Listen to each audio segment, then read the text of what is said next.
A'udzu billahi minasyaitonir rajim. Bismillahirrahmanirrahim.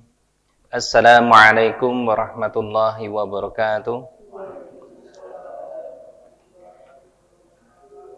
Innal hamdalillah nahmaduhu wa nasta'inuhu wa nastaghfiruh wa na'udzu billahi min shururi anfusina wa min sayyiati a'malina. May yahdihillahu fala mudhillalah wa may yudlil fala hadiyalah. Asyhadu an la ilaha illallah wahdahu la syarikalah wa asyhadu anna Muhammadan abduhu wa rasuluh. Allahumma shalli ala Muhammadin wa ala ali Muhammad wa ba'd.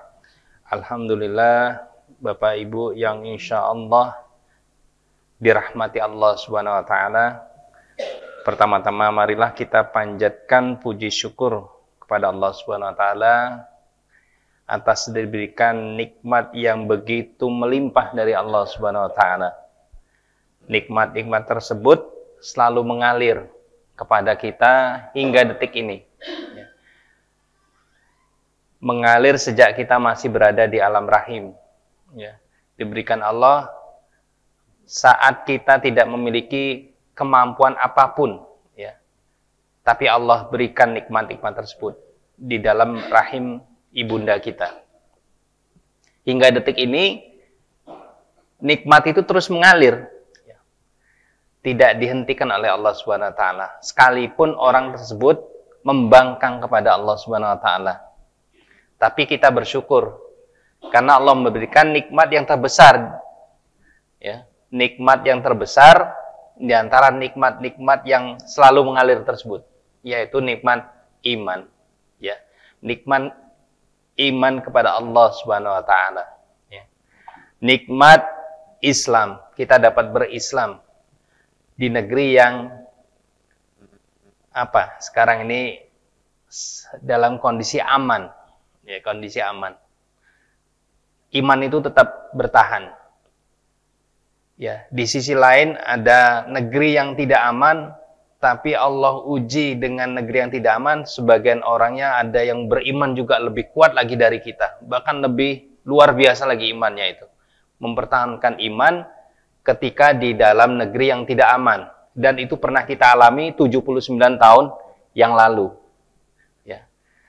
Masya Allah. Dengan pekik Allahu Akbarnya, mengusir, membuat gentar musuh-musuh Allah yang ingin menjajah negeri ini. Itu nikmat iman yang luar biasa. Salam serta sholawat semoga tercurah kepada junjungan kita Nabi Agung Nabi Muhammad sallallahu alaihi wasallam beserta keluarga, sahabat dan umatnya yang setia hingga akhir zaman. Dan semoga kita juga termasuk dalam umatnya Nabi Muhammad sallallahu alaihi wasallam sampai akhir hayat kita. Sampai akhir hayat kita, supaya kita tetap sebagai umatnya Nabi Muhammad sallallahu alaihi wasallam. Masya Allah, tadi baru ngobrol dengan Bapak. Umur berapa tadi? 86 tahun Pak Haji. 85 ya. Pak Haji 80, Masya Allah. Bonus sudah. Kalau bahasa hadis itu, kalau umur sudah 80, 90, itu adalah tahanan Allah yang ada di bumi. Nah, itu pernah saya sampaikan dulu, lama sekali itu. Tahanan Allah yang ada di bumi, yang diberikan limpahan iman. Masya Allah. Dan kita juga mengharapkan syafaat dari beliau di yaumil qiyamah kelak.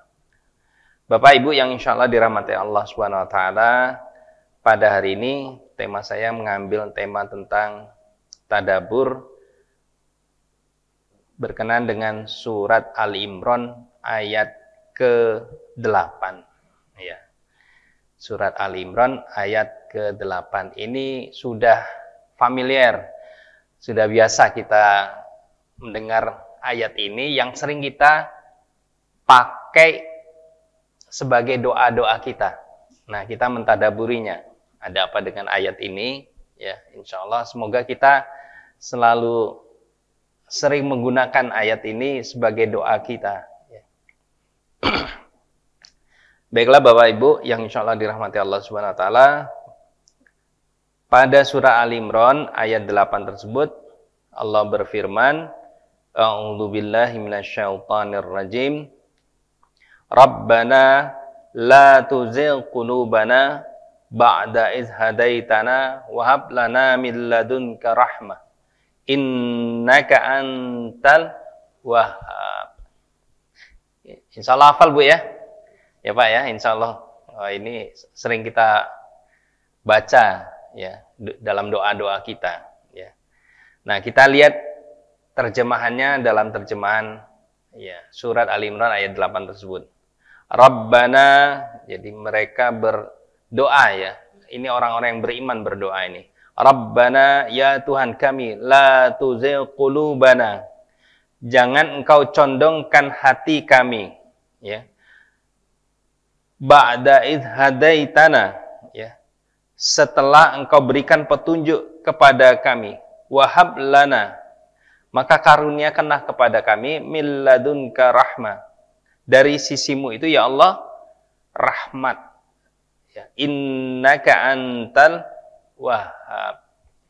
Sesungguhnya engkau maha pemberi.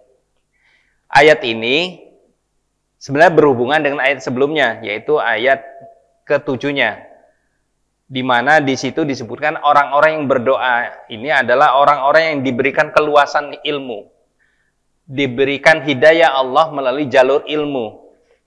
Maka sering disebut dengan orang-orang yang ulul albab ya. Di sana disebutkan warrasikhuna fil ilmi yaquluna amanna bihi kullun min 'indi rabbina wa ma yadhakkaru illa ulul albab. Dan orang-orang yang ilmunya mendalam. Artinya ini Allah mengaruniakan kepada orang-orang ini dengan karunia ilmu. Diberi nikmat hidayah berupa ilmu. Khususnya apa? Dalam hal ad-din ini, agama ini. Ya. Jadi orang-orang yang ilmunya mendalam berkata, ya, orang-orang yang rasihuna fil ilmi ini berkata yaquluna amana bihi kullun min 'indi rabbina. Kami beriman kepada Al-Qur'an, semuanya itu dari sisi Allah, ya, dari sisi Tuhan kami. Karena ketika mereka mendalami ilmu ini, mempelajari Al-Qur'an ini, ada ayat-ayat yang kadang-kadang ada yang secara orang awam pun sudah bisa menangkap dari pesan-pesan Allah melalui Al-Quran itu. Ada yang orang-orang yang berilmu sekalipun, ya. Kalau tadi orang-orang awan membaca secara sederhana ayat itu sudah jelas. Tapi ada orang-orang yang berilmu masih sulit menerjemahkannya. Tapi tetap beriman kepada Allah. Ya pokoknya manut sajalah. Contoh misalnya, orang-orang yang awam yang langsung jelas ya. Misalnya surat Al-Fatihah, ini kan surat yang paling banyak dihafal itu. 19 kali dibaca minimal, ya minimal. Belum ditambah kalau dibaca di sholat-sholat sunat. Alhamdulillahirabbil alamin sampai maghdubi alaihim waladdallin. Dari anak kecil sampai orang dewasa. Terjemahannya pun langsung lengket. Atau salah satu ayat dari surat-surat Trikul. Surat Trikul itu apa? Qul huwallahu ahad. Qul a'udzu birabbil falaq sama qul a'udzu birabbin nas. Itu orang awam sekalipun langsung bisa jelas. Qul huwallahu ahad. Misalnya. Katakanlah Allah itu ahad, esa. Sudah jelas itu. Ketika ayat itu mengatakan Allah itu esa, maka orang awam tuh yang diberikan oleh Allah ilmu melalui hidayah ilmu ini sudah langsung menangkap Allah itu esa, tidak perlu terjemahan lagi. Kalau ada yang menerjemahkan yang lain berarti hatinya tercover. Kalau bahasa Arabnya kafir kan diambil oleh bahasa Inggris ya istilahnya. Jadi cover, tercover, tertutup, ditutup. Hatinya itu tidak bisa mengenal. Bahkan tidak bisa mengenal Allah bahkan. Ya. Nah, kembali ke ayat tadi. Ya. Jadi dalam ayat tersebut yang sering kita baca dalam doa, ya, doa-doa kita itu, Rabbana la tuzigh qulubana ba'da idh hadaitana wa hab lana min ladunka rahmah innaka antal wahhab. Kita tadabburi ayat ini secara luas, ya. Luas tapi terbatas. Luas terbatas. Pertama, ya, kita dengan ayat ini kita belajar tauhid. Ibu bapak ya, belajar tauhid, mengenal Allah. Apa itu? Kita mengenal Allah dari doa ini. Kata-kata yang pertama diucapkan apa? Rabbana. Artinya apa? Ya Tuhan kami. Artinya apa di sana? Jadi manusia ini bermohon, berdoa kepada Allah, kepada zat yang bisa memberikan sesuatu. Minta pertolongan yang Allah itu zat yang dapat memberikan pertolongan, ya. Di sana Rabbana, kata-kata Rabb. Kalau kita baca Al-Fatihah ada juga kata Rabb? Ada. Di ayat Alhamdulillahi Rabbil Alamin. Rabb. Artinya kita mengenal Allah sebagai Rabb. Ya. Kalau dalam kajian Tauhid itu ada namanya Tauhid Rububiyah. Tauhid Rububiyah itu artinya kita mengakui Allah itu Allah yang menciptakan kita, ya. Kemudian Allah yang membentuk alam semesta ini, yang merawat, yang mengatur, yang membina, bahkan menanggung rezeki semua ciptaannya, makhluknya. Rabbana. Jadi ketika kita membaca doa ini, pertama Rabbana, kita itu secara mendalam dalam diri kita itu mengakui Allah sebagai zat yang tempat kita memohon. Ya. Sebagai zat tempat kita minta perlindungan. Nah, permohonan atau perlindungan apa yang diminta kepada zat yang memberikan perlindungan dan pengabul permohonan ini dengan kata-kata Rabbana dalam ayat ini? Ya. Di sana nanti kita jelaskan. Jadi di sana kita mengenal artinya Rabb sebagai kita belajar tauhid di sana. Tauhid rububiyah namanya. Kemudian yang kedua, ternyata dalam ayat ini kita juga belajar tauhid asma wa sifat. Ya, cara tidak langsung. Jadi tidak hanya sekedar doa. Asma wa sifat. Coba kita tiap kalimat yang ada dalam doa tersebut. Sesudah Rabbana ada kata la tuzigh qulubana ba'da iz hadaitana. Artinya, ya Allah, Tuhan kami, jangan Engkau jadikan hati ini, ya, hati kami ini condong kepada kesesatan. Sesudah apa? Engkau beri petunjuk kepada kami. Coba kita perhatikan ayat ini, ya. Jangan Engkau condongkan, ya, hati kami ini sesudah Engkau berikan hidayah. Ada dua hal. Artinya Allah ini, ya, dengan melihat permohonan kita ini tadi, maka di sana dilihat apa? Allah itu yang menggenggam hati kita, yang membolak-balikan hati kita. Artinya Allah itu muqallibul qulub, yang membolak-balikan hati kita. Dan kita mohon kepada Allah supaya apa? Jangan dibalikan hati ini sesudah mendapat petunjuk. Maka doa lain itu ada kan? Ya muqallibal qulub, tsabit qulubana ala dinik. Wahai zat yang membolak-balikan hati. Ya kan? Ini kan doanya sama sebenarnya. La tuzigh qulubana ba'da iz hadaitana. Jadi ketika kita doa itu bukan hanya sekedar ucap. Rabbana la tuzigh qulubana ba'da iz hadaitana wa hab lana min ngebut gitu ya. Cuman kita amin amin amin gitu. Enggak. Tapi ketika kita doa itu kita nikmati doa itu. Rabbana, kembali ke tauhid. Kita ngakui Allah itu sebagai Rabb yang menciptakan, ya kan? Yang mengatur alam semesta, yang membinanya, yang memberi rezeki, yang menanggung rezeki semua makhluk.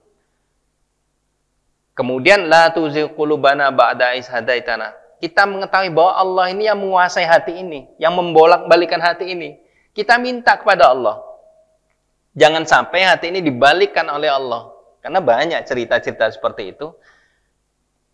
Yang ketika seseorang dalam kafir mudah bagi Allah menjadikan orang ini beriman. Ada orang yang beriman mudah bagi Allah karena tidak lulus ujian-ujian Allah, dibalikkan hatinya jadi kafir. Banyak itu. Ya. Banyak sekali kalau kisah-kisahnya ya, banyak sekali. Dulu pernah cerita ya, salah seorang pengedar narkoba terbesar Indonesia yang ditangkap, gitu kan? Itu hukuman mati. Saya nonton itu video ustadz yang membimbing dia menuju hidayah Allah, ya, dapat hidayah irsyad namanya, hidayah yang dibimbing oleh seorang ustadz gitu ya, di penjara. Dengan diskusi yang lama, akhirnya dia bersyahadat. Kemudian pasca bersyahadat dia menyibukkan dirinya dengan ibadah. Masya Allah. Sampai dia bertemu dengan hukuman itu, tersenyumlah. Ya. Wangilah jenazahnya, Masya Allah. Ya. Itu membolak-balikan. Apalagi kita yang mengatakan diri kita beriman, mudah bagi Allah, ketika kita tidak lolos ujian-ujian Allah, dibalikan oleh Allah. Na'udzubillah min dzalik. Maka dengan doa ini, kita memahami ketika Rabbana la tuzigh qulubana ba'da idh hadaitana, maka kita bermohon kepada Tuhan yang menguasai hati ini, yang bisa membolak-balikan hati ini. Di sana ada juga idh hadaitana. Di sana ada kata hadaitana. Sesudah engkau memberikan petunjuk kami. Artinya yang memiliki petunjuk itu adalah Allah, bukan yang lainnya. Maka dalam pembukaan tadi saya bacakan ya, dalam pembukaan awal dari ceramah ini, innal hamdalillah nahmaduhu wa nasta'inuhu wa nastaghfiruh wa na'udzu billahi min syururi anfusina wa min sayyiati a'malina. May yahdillahu fala mudhillalah wa may yudlilhu fala hadiyalah. Barang siapa yang dapatkan hidayah ya, dari Allah Subhanahu wa taala, maka tidak ada satupun yang dapat menyesatkannya di alam semesta ini, siapapun tidak bisa. Wa may yudlil fala hadiyalah. Dan barang siapa Allah sesatkan seorang, tidak ada yang bisa ngenjuk hidayah. Jadi Allah itu Maha Pemberi hidayah. Maka ada namanya, ya, salah satu namanya dari nama-nama Allah itu namanya Al-Hadi. Betul ya? Al-Hadi. Maka ketika kita membaca la tuzigh qulubana ba'da idh hadaitana, kita langsung mengenal nama Allah Subhanahu wa taala Al-Hadi, yang Maha Pemberi hidayah. Kita mensyukuri ya. Karena Allah memiliki banyak nama ya. Dan namanya itu sesuai dengan namanya. Al-Hadi artinya pemberi hidayah, artinya Allah yang memberi hidayah. Kalau Ar-Rahman, Maha Pemberi, Maha Pengasih. Jadi Allah luas pemberi nikmatnya, memberikan apa saja kepada kita. Masih kita tidak bisa minta pun dikasih. Masih kita dalam bentuk zigot saja. Dalam bentuk apa? Sel zigot itu sel yang baru nempel di rahim ibu kita itu, Allah sudah berikan apa yang dibutuhkan oleh zigot itu. Sampai bersambung dengan namanya tali plasenta. Belum bisa ngomong kan? Apa kedengeran kita bayi itu ngomong, ya Allah minta napas, ya Allah minta makanan, kan enggak? Tapi Allah berikan rahimnya, rahmannya melalui sang ibu. Masya Allah. Jadi kita kenal tadi tauhid rububiyah, tauhid asma wa sifat, diantaranya Allah sebagai muqallibal qulub, al-hadi, ya, ar-rahman, pemberi rahmat, ya. Karena di sana kita minta juga wahab lana min ladunka rahmah, dan karuniakanlah kepada kami rahmat dari sisimu. Karena Allah yang memegang rahmat itu Allah. Ya, Allah yang memberikan rahmat dan memberikan kadar dari semua makhluknya. Ya. Karena dalam surat Al-A'la kan, sabbihisma rabbikal a'la alladzi khalaqa fasawwa walladzi qaddara fahada, ya kan? Jadi sucikanlah Tuhanmu yang maha tinggi. Yang apa? Khalaqa fasawwa, yang menciptakan kemudian menyempurnakan.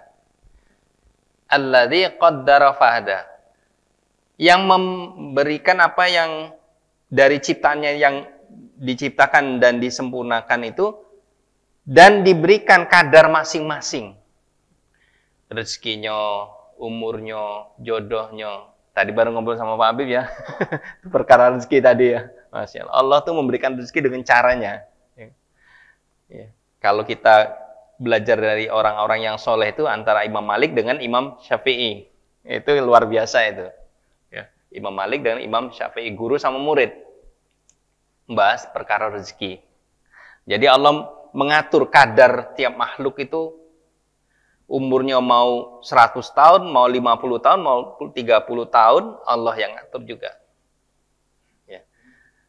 Alladzi qaddara fahada. Kemudian diberikan petunjuk. Masya Allah. Jadi Allah itu berkendak, punya kendak. Wa huwa ala kulli syai'in qadir. Nah, kan bahasanya gitu. Wa huwa ala kulli syai'in qadir. Berkendak. Iradat. Ya. Kudrat artinya kita mengenal Allah itu berkuasa atas segala sesuatu, kemudian punya kehendak, iradat. Ya. Cuman satu ayat ini kita dapat belajar tauhid. Ya. Jadi tauhid apa tadi Ibu? Tauhid rububiyah. Yang kedua nama Allah apa? Al-Hadi. Kemudian muqallibal qulub, yang bolak-balikan hati. Kemudian apa lagi? Ar-Rahman. Kemudian sifat Allah kudrat wa iradat. Ada satu lagi, innaka antal wahhab. Dan kita yakin, jangan sampai kita doa tapi tidak yakin dengan doa kita. Sama misalnya bujang itu, ya Allah berikan aku jodoh, tapi tidak yakin dia dapat jodoh. Ya Allah berikan aku rezeki, tapi tidak yakin dia rezeki itu datang. Tidak ikhtiar pula. Kalau belajar dari Imam Malik sama Imam Syafi'i itu kan luar biasa itu tadi yang saya sampaikan.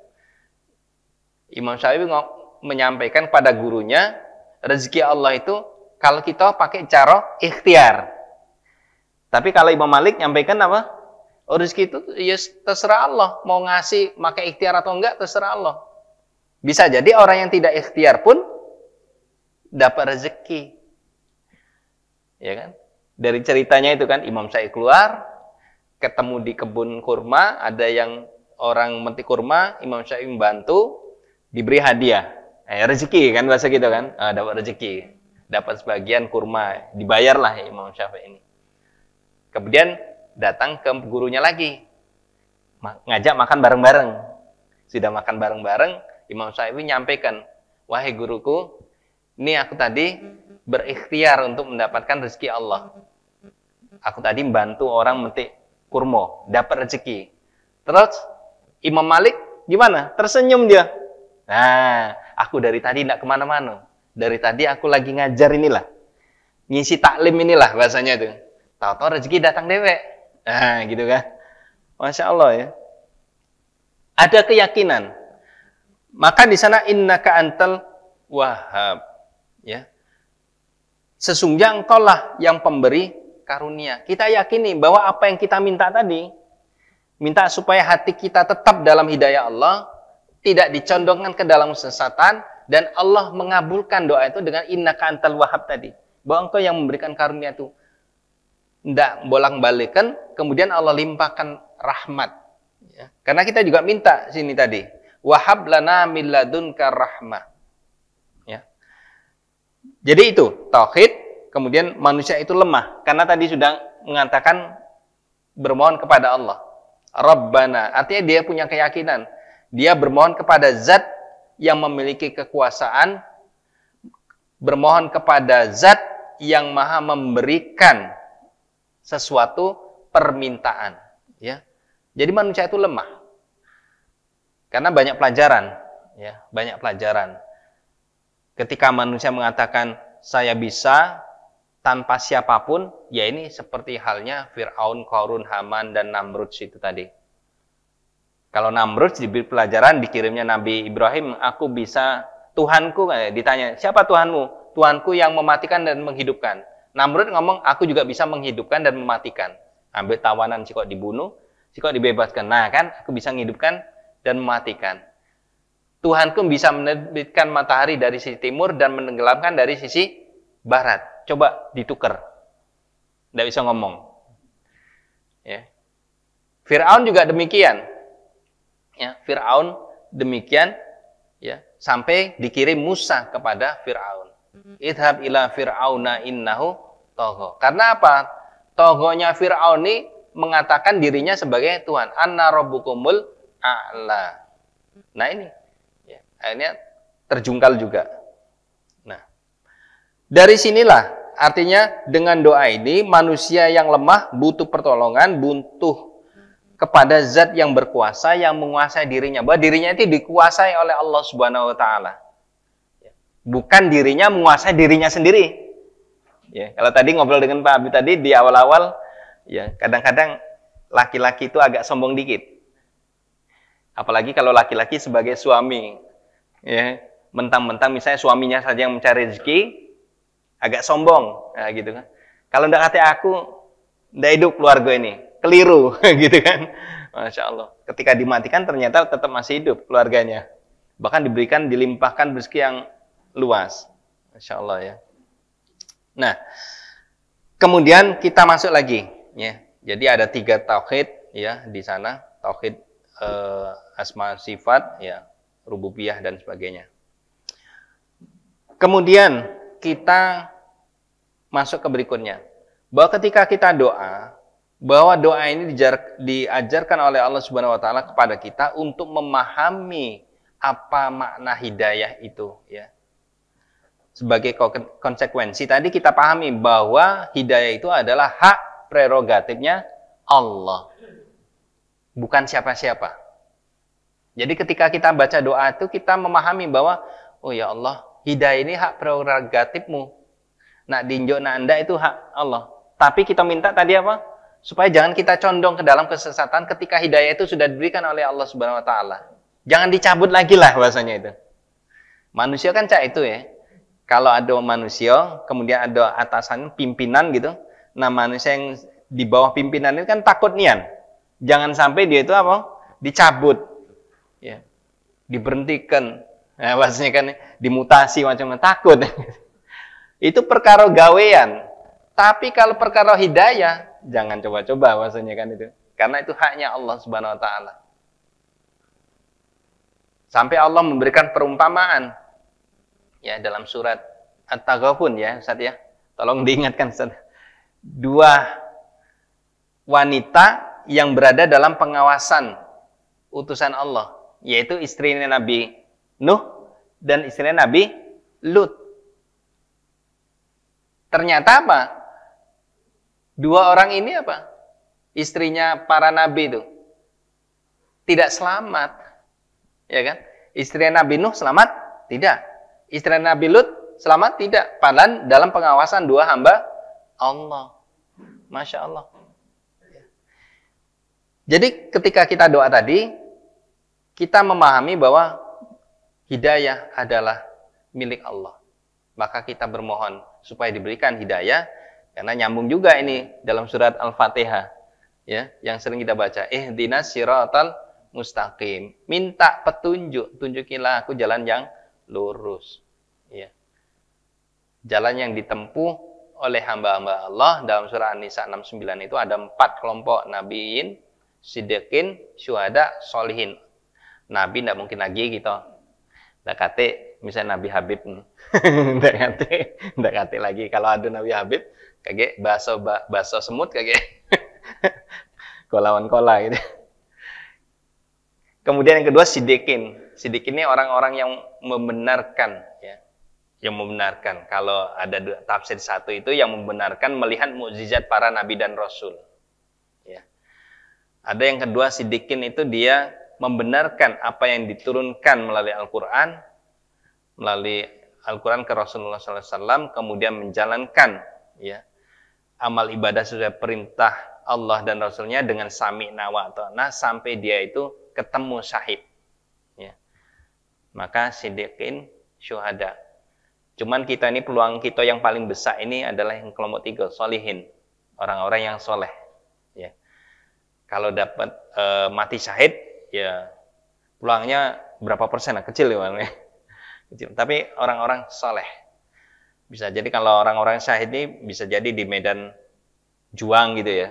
Seperti di Palestina itu, peluangnya bisa. Jangankan itu, sahabat Rasulullah SAW saja ada yang tidak lolos syahid ini. Karena sahabat yang lain ngelihat, hebatnya wong ini, pasti kaget mati syahid dia. Ketemu mayatnya, wah ini mati syahid ini. Tapi oleh Rasulullah mengatakan, enggak, dia tidak mati syahid. Dia tidak mampu menanggung beratnya ujiannya itu. Sehingga ketika banyak luka itu, ternyata dia mengambil anak panahnya, kemudian ditancapkan ke tubuhnya. Sehingga dia mati. Bukan mati syahid, tapi mati sangit. Ya kan, tidak ketemu syahidnya dia kan. Sahabat yang lain melihat secara mata zahir gitu. Oh, mati syahid ini, banyak luka. Banyak senjata yang nancep di tubuhnya. Rasulullah tidak.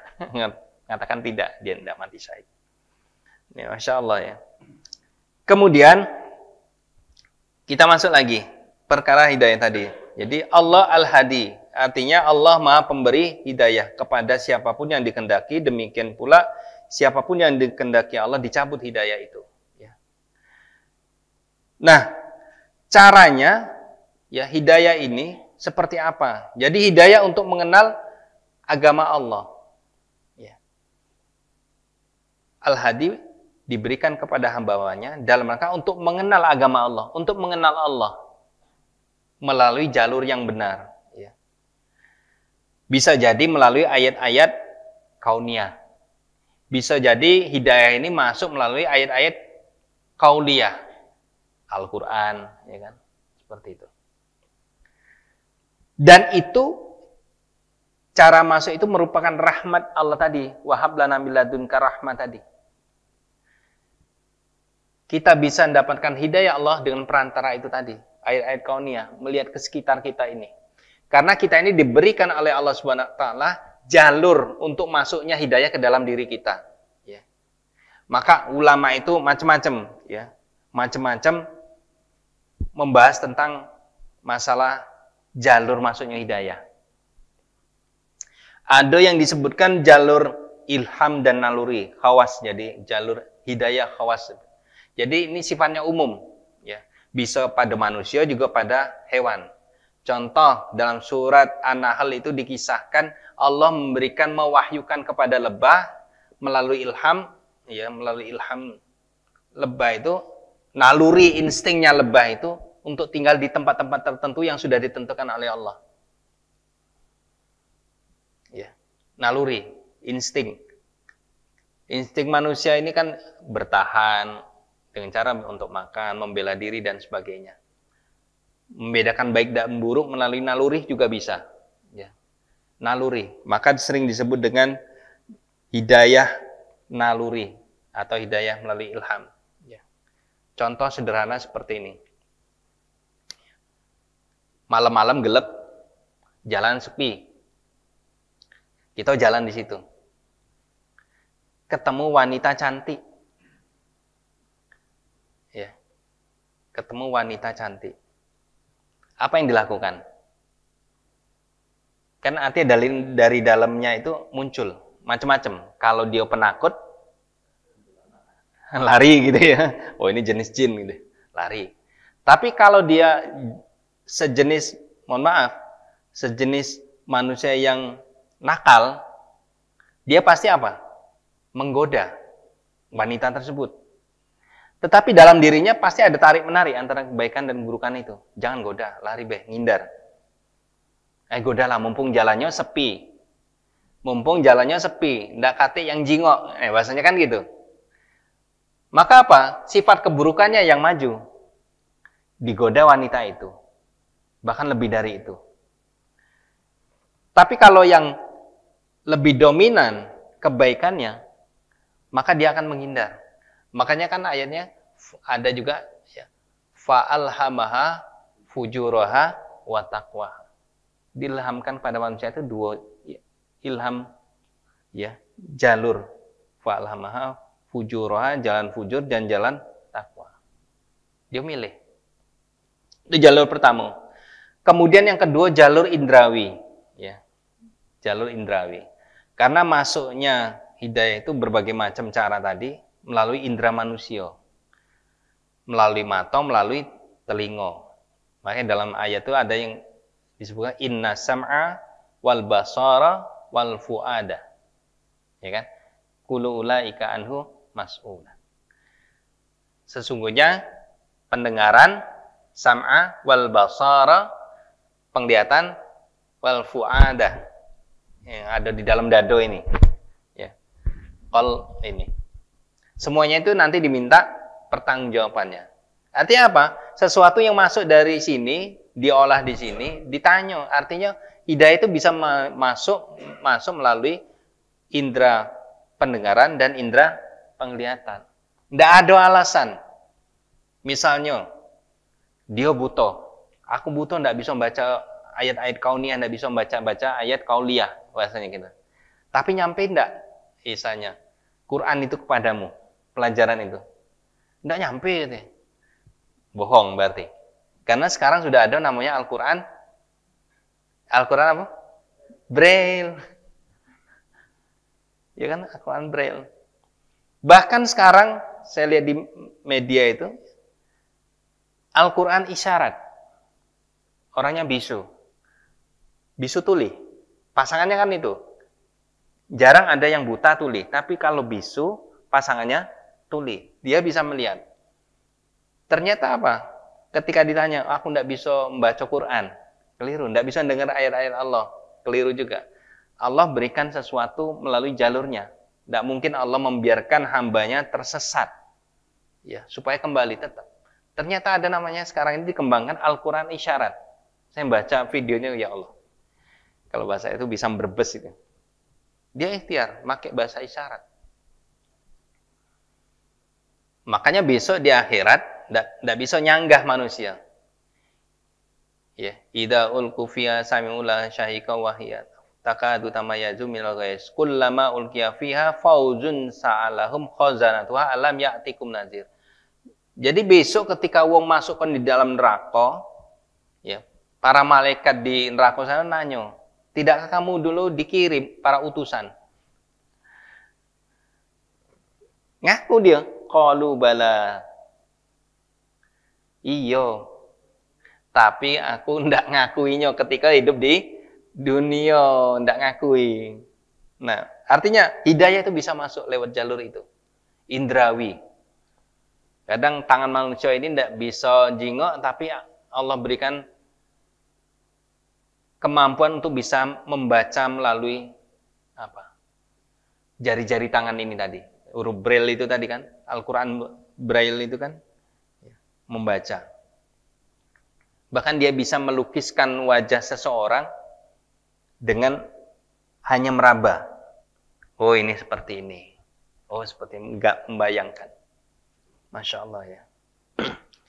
Jadi ternyata hidayah melalui jalur ayat-ayat kauniyah maupun kauliyah bisa masuk ke dalam dirinya dengan cara jalur indrawi. Ya. Kemudian yang berikutnya jalur wahyu. Ini orang yang biasanya sudah lengkap, ini indrawinya lengkap. Ya, ndak gila, artinya akalnya ada gitu kan, ndak gila. Melalui jalur wahyu. Ya. Baca. Nah, repotnya ini ketika sudah diberikan hidayah melalui jalur ini, hawa nafsunya menguasai. Ya. Sehingga dia juga bisa tersesat. Ya. Mengambil pelajaran dari ulamanya Bani Israel, ya, yang terkenal. Apa yang diminta oleh ulama ini, Bani Israel ini, salah satunya adalah dikabulkan oleh Allah Subhanahu Wa Taala, yaitu siapa? Bal'am. Bal'am itu ulamanya Bani Israel. Doanya itu makbul. Ya, doanya itu makbul. Tapi ketika hawa nafsunya menguasai dirinya, sehingga apa? Hilang hidayah ini. Masya Allah. Kemudian jalur yang berikutnya adalah jalur hidayah melalui taufik. Ya, taufik. Kan kita bisa billahi taufik wal hidayah gitu ya. Billahi taufik wal hidayah. Ya, taufik. Hidayah melalui taufik. Kesesuaian seorang hamba ini ketika melakukan amal sesuai dengan apa yang dikehendaki Allah Subhanahu wa taala melalui jalur hidayah tersebut. Ketika perintah sholat, dia menjalankan sholat sesuai. Jadi Allah berikan pertolongan, kemudahan, ya, kemudahan untuk melakukan amal soleh sesuai apa yang diperintahkan oleh Allah Subhanahu wa taala. Jadi mahal hidayah ini, mahal sekali. Baru dari doa ini ternyata kita sudah luar biasa, ya, kita tadabburi. Kemudian yang berikutnya itu adalah jalur pertolongan Allah, ya sering disebut juga hidayah melalui inayah, ya kan? Billahi taufik wal hidayah wal inayah, ya kan gitu kan. Jadi Allah itu memberikan penguatan, ya, penguatan kepada hidayah yang sudah diberikan. Kalau dalam Al-Qur'an itu ada misalnya dia menghadapi masalah, kita sebagai orang beriman, maka masalah itu bisa diselesaikan dengan cara Allah. Allah berikan petunjuk di dalam Al-Qur'an. Misalnya apa? Dalam ayat ista'inu bis-sabri was-shalah. Mintalah pertolongan itu kepada Allah melalui sabar dan sholat. Ibaratnya diinjukkan dua caro, dapat satu pintu, dibuka ketemu dua pintu. Nah gitu.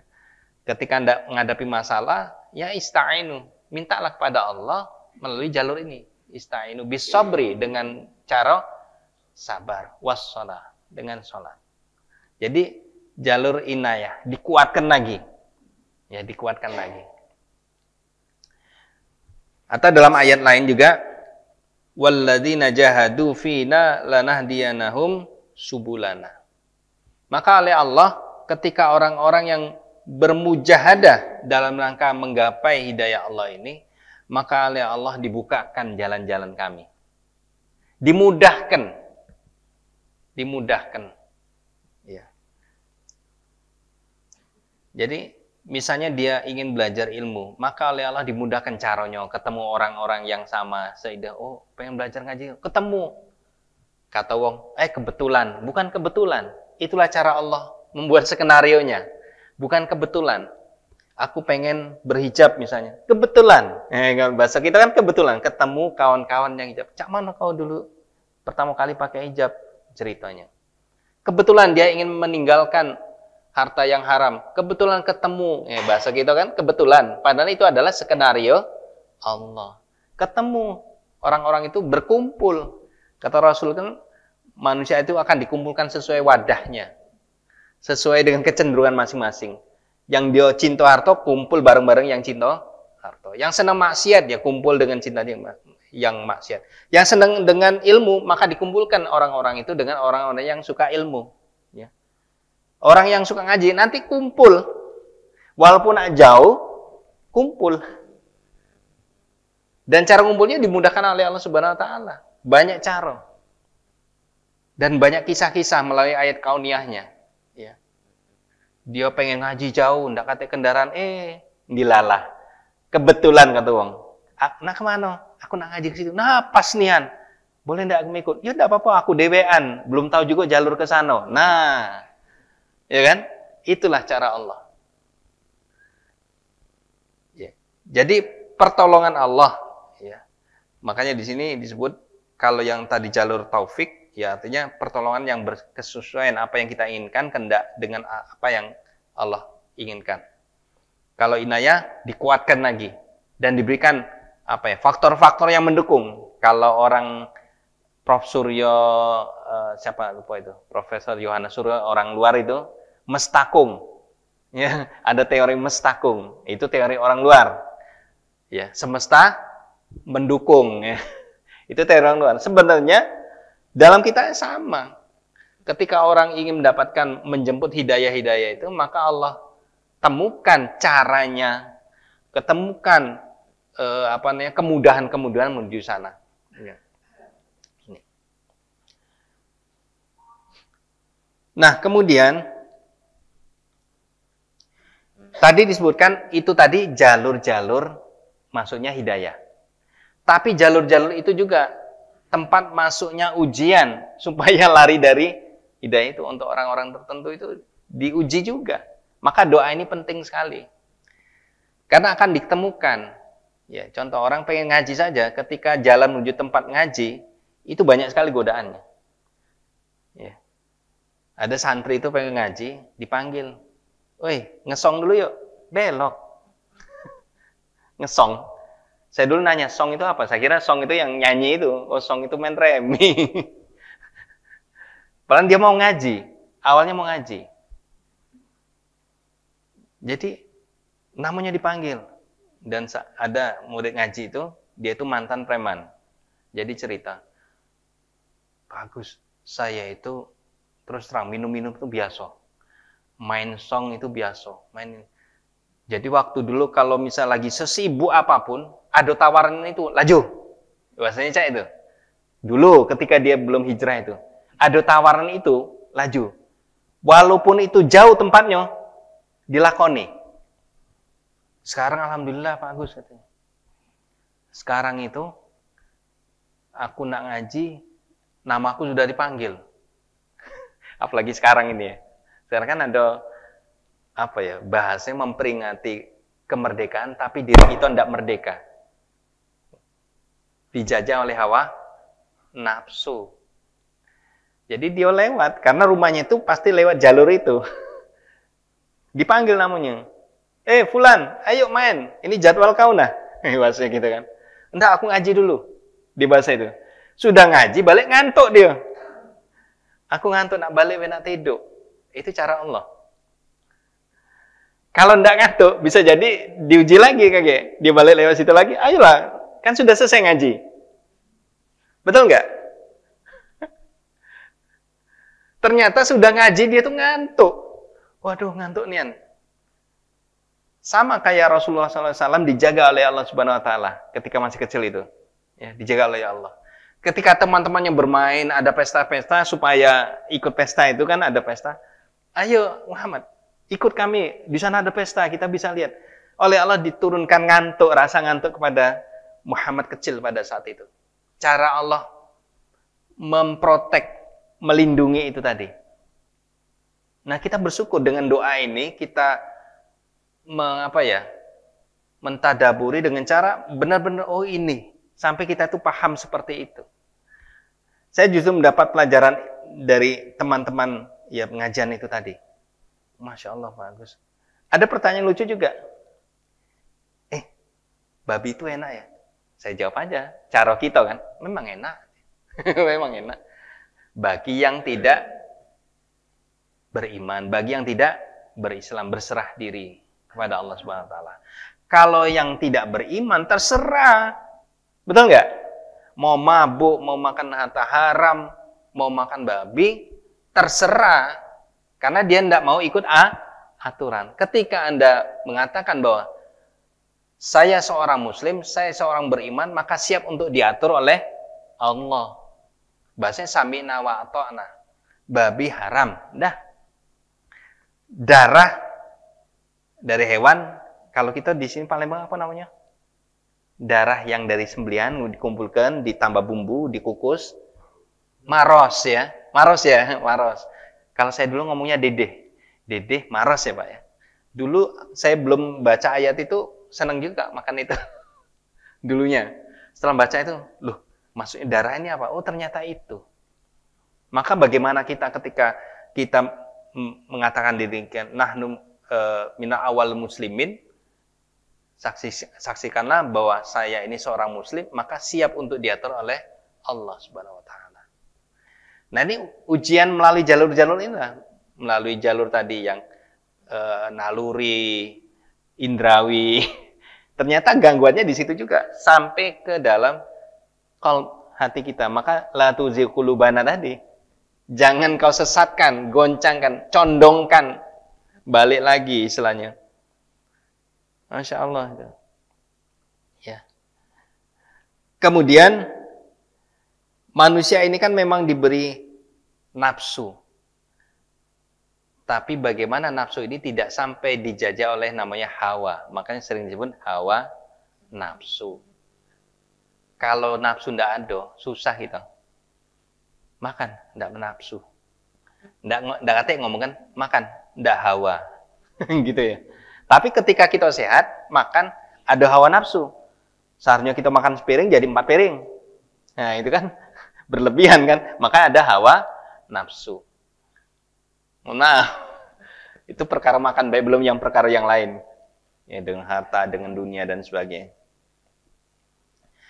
Maka inilah yang kalau dalam bahasa Quran itu wanahan nafsa 'anil hawa fa innal jannata hiyal ma'wa. Jadi yang bisa nahan hawa terhadap nafsu yang diberikan oleh Allah Subhanahu wa taala, ya. Kata ayat tadi, maka surga ma'walah, tempat kembali. Maka nafsu ini ibaratnya seperti kuda liar lah, gimana untuk dijinakkan. Supaya jangan sampai hawa ini masuk. Jadi hawa nafsu. Ya, insya Allah.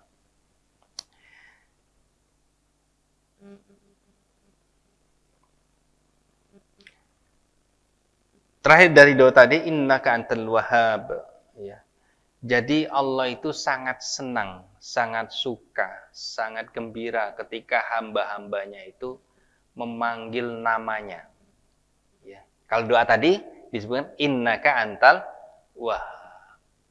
Sesungguhnya engkau ya Allah. Tadi kan sudah minta ngakui bahwa kita itu butuh, ya kan?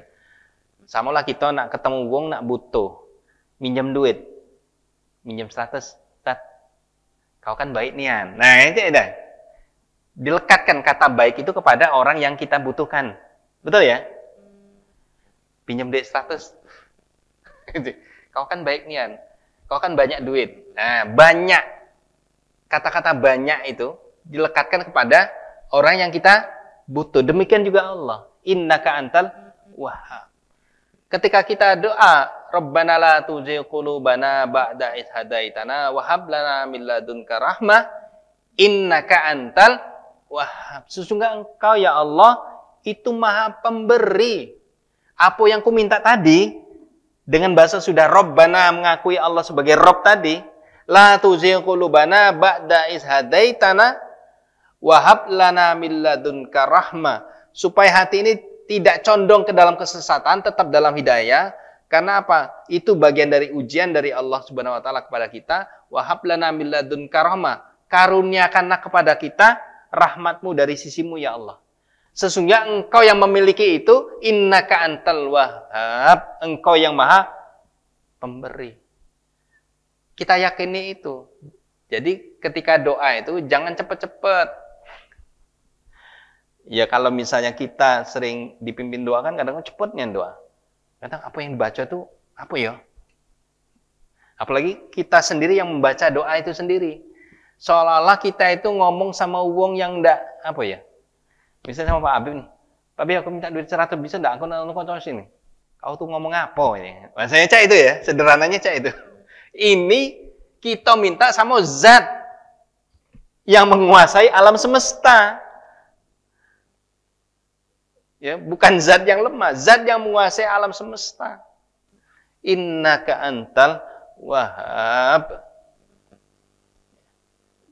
Sesungguhnya engkau ya Allah, engkau adalah maha pemberi.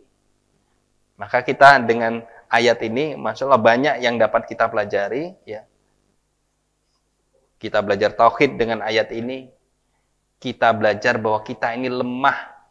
Minta pertolongan kepada zat yang kuat, yang maha kuat, yang memiliki ya kehendak, ya iradat, dan menguasai segala sesuatu, ya kudrat, sifat-sifat ini kan, sifat-sifat Allah subhanahu, kudrat wa iradat. Ya. Saya kira itu Bapak Ibu yang dapat saya sampaikan. Ya, semoga dengan cuma satu ayat ini dapat kita pahami bahwa pelajaran ketika kita berdoa kepada Allah Subhanahu wa taala, kalau bisa kita itu paham artinya apa yang kita minta, kepada siapa yang kita minta. Wallahu a'lam bishawab. Billahi taufiq wal hidayah. Assalamualaikum warahmatullahi wabarakatuh.